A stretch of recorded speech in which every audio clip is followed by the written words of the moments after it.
Welcome to UTV. Yoga ఆరోగ్యకర జీవనానికి మొదటి అడుగు. యావత్ ప్రపంచం ఆదరించే భారతీయ సంస్కృతి. ఇప్పుడున్న బిజీ లైఫ్లో యోగా ఒక దివ్య ఔషధమనే చెప్పాలి.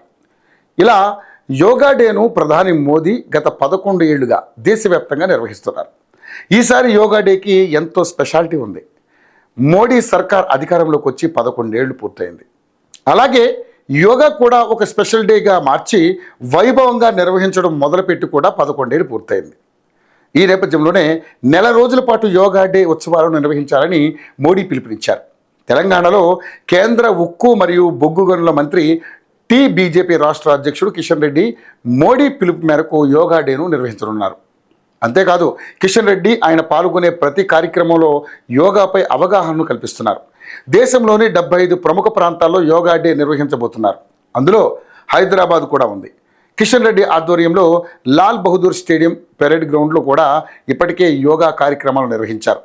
ఈ నెల 20న వన్డే కౌంట్ డౌన్ కింద ఎల్బీ స్టేడియంలో పెద్ద ఎత్తున అంతర్జాతీయ యోగా దినోత్సవాన్ని నిర్వహించబోతున్నారు. ఈ కార్యక్రమానికి తెలంగాణ గవర్నర్ జిష్ణుదేవ్ వర్మ, మాజీ ఉపరాష్ట్రపతి వెంకయ్యనాయుడు, నటుడు హిందూపురం ఎమ్మెల్యే బాలకృష్ణ ముఖ్య అతిథులుగా రాబోతున్నారు.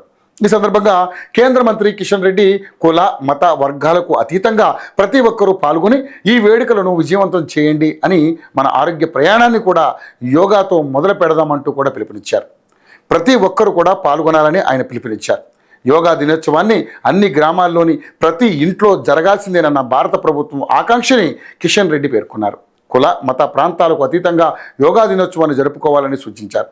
విశాఖలో జరిగే యోగా డేలో ప్రధాని మోదీ పాల్గొంటారని కిషన్ రెడ్డి తెలిపారు.